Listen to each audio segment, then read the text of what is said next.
Hey guys!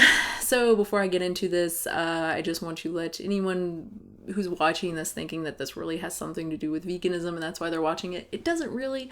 I will talk a bit about what I ate in the hospital, but it's not particularly interesting, honestly. I don't have any good insight for like helping other vegan women deal with hospital food because I didn't deal with the hospital food. So, yeah, if you're watching it for that, it's really just my personal birth story. It's not very interesting, but you guys wanted it, so here we go. I guess I'll start with I was having contractions several days before, and I actually went in for my appointment, my week 39 appointment or something like that. And I was already dilated, and I think I was at 2. So she went ahead and swept my membranes. If you don't know what that is, look it up. It's gross. And so she did that, and it didn't really hurt, honestly, so that was good. And yeah, so they say you can go into labor within like a few hours if that happens, or it can take a little while. For me, it took a few days, I think. So I started having contractions during the evening, and I was following the 5-1-1 rule. For those who don't know what that is, it's, what is it, every 5 minutes, one contraction lasting 60 seconds? Is that what it is? Something like that. So I was following that, and it got to the point where that was happening, but it didn't hurt at all. It was just like, oh, okay, yeah, that feels like it's contracting, right? My abdomen is contracting, but it didn't hurt. So I was like, well, do I still go in if it doesn't hurt? So I just kind of like hung around. At this point, I think it was like 2 a.m. or something. I mean, I looked up, of course, because that's what you do. You Google shit. And I Googled shit, and people were like, oh, well, mine didn't hurt either, but I ended up being dilated like 5 centimeters. So I was like, oh gosh, what? Am I going to have this baby on the carpet if I don't go into the hospital? So I should have like called, whatever. I should have called my doctor, but I didn't. So I just kind of hung out until like 6 a.m., something like that. And then, so hadn't slept. Terrible idea. Such a terrible idea. If I could go back, oh man. Anyway, so it was like 6 a.m. Neither one of us have slept. So I just went into the hospital, and luckily it turned out that I was, I think I was 3 or 4 centimeters. I think I was 3 centimeters. And they were like, you're not in pain? And I was like, no. They were like, wow, you're awesome. You must have high pain tolerance. I was like, no, I really don't. I'm just not in pain at all. Yeah, so it didn't hurt at all at that point. So we finally get up to my room. They have this little intermediary room where they had to like check and decide if they were actually going to room me on the labor, L&D, labor and delivery floor. So that took a while, and they were like, okay, yeah, you're 3. Yeah, we're going to move you up. So they moved me up, and that was when my favorite part, and by favorite part, I mean the worst part of the whole ordeal happened. So I was diagnosed GBS positive. It's not a big deal. It's just group group B strep. It's like a common thing. I think 25% of women have it. It's not really a big deal. But if you are diagnosed, at least in the US, anytime, it's not diagnosed, if it's found, basically, anytime during your pregnancy, then you will receive penicillin or something else if you are allergic to penicillin during your labor, and it's via IV, via a drip. So the nurse went to give that to me, and she was like, okay, it's gonna burn a little bit at the injection site, but that's it. I was like, okay, cool. Oh, I'm thinking about the pain right now. It's making me cringe. So she injects it, and I don't remember how long it took, but oh my gosh, the pain. This was the worst pain of the whole thing. Just this terrible burning up my arm. It hurt so bad it felt like 20 minutes. It was probably like 5 at the most, but it was really awful. And she had to add, I think it was 4 times total she had to do it. The first time was the worst. I think the second wasn't bad, and like the third wasn't bad, and then the last one was bad again. Not as bad as the first, but that was honestly the most painful part of the whole thing, which I just find terribly interesting. I had no idea that would hurt. And of course, when I told her, I was like, that actually really, that really hurt. She was like, oh, I'm sorry. I was like, oh, thanks. No, she was actually really great. She was a super nice nurse. I was pretty lucky. Everyone was really nice, actually. There was one nurse towards the end who was really obnoxious. I did not like her, but she was only there for like 2 minutes. But everyone else was totally cool. So yeah, at this point, it's been hours. I still have not slept at all. I tried sleeping, but you know, I'm like, I've got the IV for the penicillin. I've got the IV for just the water, just the sugar water, I guess. I've got the heart monitor for the baby on. I've got the blood pressure monitor that goes off at regular intervals because I did have, well, I guess you have that anyway, but I also had issues with my blood pressure a little bit during the pregnancy, but it did get up pretty high during labor and delivery. I think it got up to like 150 something over 90 something. Which was not very good. So every time it would take my blood pressure, it would do it, and then I would just wait for the, oh my god, is it good, and then the machine would just it made me feel so terrible. It made me feel like I was just failing every time, because the thing, it would take my blood pressure like, I don't know, probably after like 20 to 30 minutes, maybe. That's what it felt like. Maybe it was every 2 hours. I don't know. But yeah, every time it did that and then the alarm went off, it just was like, oh man, I suck. And then of course they have your pulse on the finger there, and that would go up really high and then it would beep. So I just had like all these things attached to me. So long story short, things progressed. They gave me Pitocin, I think when I was like 4, or maybe when I got up there, they gave me Pitocin. I'm really not sure at this point. Things are kind of a blur, but at some point they gave me Pitocin and they checked me I started to get some pain. Like before that I was getting a little bit of pain, and then it was like, oh gosh. And they kept asking me, do you want the epidural now? Do you want the epidural? Because that was the one thing. I was like, I do want an epidural at some point. So they kept asking me, and I was like, no, I'm good. I'm fine. I'm not in any pain. And so in my mind, I was kind of thinking like, well, shit, maybe I don't need one because like this doesn't hurt at all.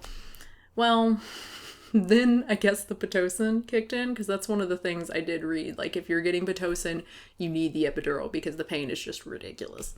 So I guess the Pitocin kicked in and things were happening pretty quickly, because all of a sudden it was like, oh no, this kind of sucks. I remember my mom talking to me and I was just like, like one of those, like, I'm not listening to you at all because I'm in serious pain right now.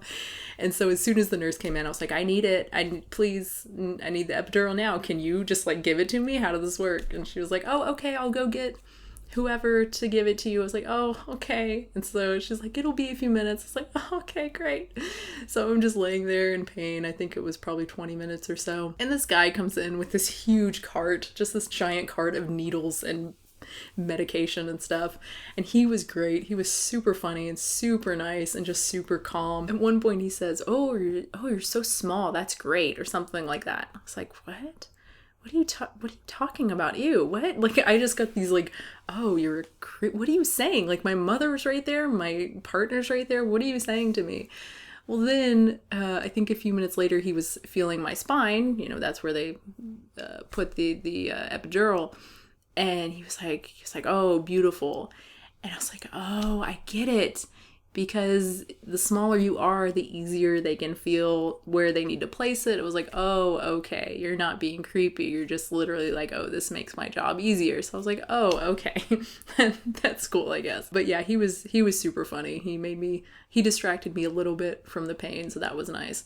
And yeah, I think he said the epidural should take like 20 to 30 minutes, but I swear as soon as the medication went in, I was like, oh my God, I swear all the pain went away. It was wonderful. Maybe this was just placebo. I wanted it to go away, but I swear it just went away like almost immediately. And from then on, things got really, really easy. I just kind of laid in bed and didn't do anything. It was great. I still didn't sleep, unfortunately, but at least I wasn't in pain. I didn't lose full function of my legs. They do have to cath you, obviously. That's super fun because you can't get up and go to the bathroom. But I could move my legs a little bit. I kind of had to help them, with my arms. But yeah, it wasn't full, just dead legs. Yeah, so I think I was in there for, about 13 hours or so. And so like I said, I think we got to the hospital about 7, and then baby came about 7:30 or so. And I started pushing, I think like 10 minutes before that. It was really, really short labor, and it was pretty easy because I didn't feel anything. I just felt a little bit of pressure. There was absolutely no pain. I will say it was hard pushing. I mean, it was still hard. My abs, particularly like my upper abs, were sore for several days afterwards, just pushing that hard and for that long, even though, again, it was only like 10 minutes. So I honestly cannot imagine how women are able to do it without medication. I don't know how you can push that hard and you're also feeling all of that pain and the tearing and the contractions and everything. I think I would just quit. I mean, I know your body forces you have to do it, but oh man, I'm really glad I didn't have that experience. I'm really glad it was so easy. And you could tell the nurses were happy. They were just like, this was such an easy delivery. This was great. So that, I know that sounds weird, but it made me feel good that it was so easy for them, I guess. Yeah, but it was great. Like I said, there was no pain once I got the epidural, well, at least for a little while. So the pain actually wore off very quickly. I think I was able to walk maybe an hour after delivery, something like that. I was a little wobbly, but I was able to walk.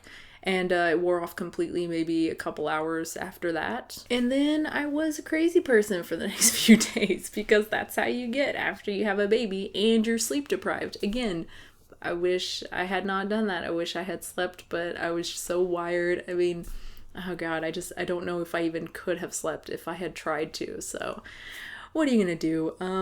I guess the bigger problem is that then, we were in the hospital for a couple nights and I still didn't sleep. And part of it was the baby being in the room and making all these noises.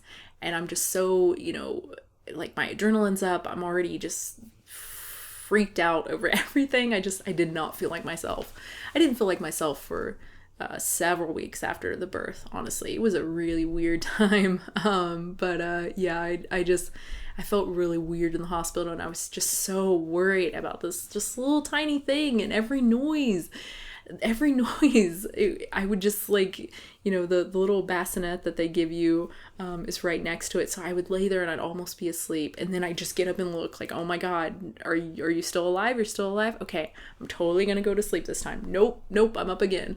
So I think total I got maybe 4 hours in the hospital. At some point, my partner's like, okay, I'm sending the baby to the nursery just for a little bit. And I was just like, no, you can't do it. I don't know why I wouldn't allow them to take the baby. Like, what did I think they were going to do? I don't know where my brain went during this time, but it felt very wrong to me. And I suffered the consequences. Like I said, I got a couple hours when they took the baby I got like an hour. They took the baby for an hour. And then I got a couple hours later. I think they took the baby. Yeah, we had them take the baby twice. So I think total, I got like three hours and then maybe a little bit more here and there just dozing. As far as the pain, it wasn't that bad. You're pretty sore. I was pretty sore for several weeks after. I would say it probably took a good month before the pain was completely gone. And I didn't have any TMI. I didn't have any tearing or anything like that. Again, I was very, very fortunate. My baby wasn't giant, so that probably had something to do with it. Almost 8 pounds, so a little over average. So not tiny by any means either, but that probably had something to do with it. But yeah, even still, there was definitely some soreness, definitely some pain for a good month or so afterward. The worst part, honestly, the constipation. That was not fun, and the stool softeners did not help me much. So yeah, that was really not fun, and it really took a while for my digestion to get back on track. Again, the first few days were the worst, and then I think, gosh, it really didn't get back to normal until I would say a good 2 months after birth. It took a while. As far as food in the hospital, so they do just bring you food, breakfast, lunch, and dinner, I think. So we just called them and told them, we don't want any food. They did bring it to us a couple times, but we just said we didn't want it, and they didn't throw it away. They would just take it to the next room. So it's not like, we were wasting food or or anything. Yeah, so what we did, I know I talked about in another video possibly using Soylent for the hospital because that would be really, really easy. We did use that a little bit, and I actually was glad that I had that. For the first 24 hours or so after, I just didn't want food at all. I just wasn't hungry, but I knew I needed to eat, so I just having that kind of really, really bland thing that I can just drink really fast, that was super helpful. And then for other food, once I did regain my appetite, my mom was actually super awesome. She brought us like sandwiches and like chips, mostly sandwiches, I think, which were awesome. Those were delicious. And I think some other stuff too, I can't remember. Maybe some like the Cliff Bars, you know, the vegan Cliff Bars. I think some other stuff I can't remember, but she brought us a bunch of vegan stuff. So that was really easy. But if I had to, you know, just live on Soylent, we could have done that. So that's it really. I mean, overall it was a really positive experience. There were only a few things that I didn't like, and the things I didn't like, it's just like, well, that's just kind of part of being in a hospital. I guess that was scary for me once it was getting to the point where it's like, okay, we're actually doing this. We're actually going to the hospital now. I'd never actually been admitted to a hospital. I don't think ever in my life, maybe when I was really, really young, but yeah, so that part was just fear of the unknown, I guess. So that was pretty scary to me. And obviously having a baby, I've never done that before, so that was really scary as well. So just the whole thing was very new and weird and scary, but it turned out okay. Most of it was positive, and I can look back on it fondly. And I got the epidural, so I really don't have much to complain about. Thank you so much for watching, guys. As far as my next vegan parenting video, I guess I'm calling it now, I am going to do one on breastfeeding because I have had a fairly different experience with breastfeeding. I guess not the norm, and I'd like to share that, to talk about that a little bit. So yeah, thank you so much for watching. I hope you guys enjoyed this. If you have any comments or questions, of course, leave them down below. And if you want to subscribe, and I will have a new video very soon.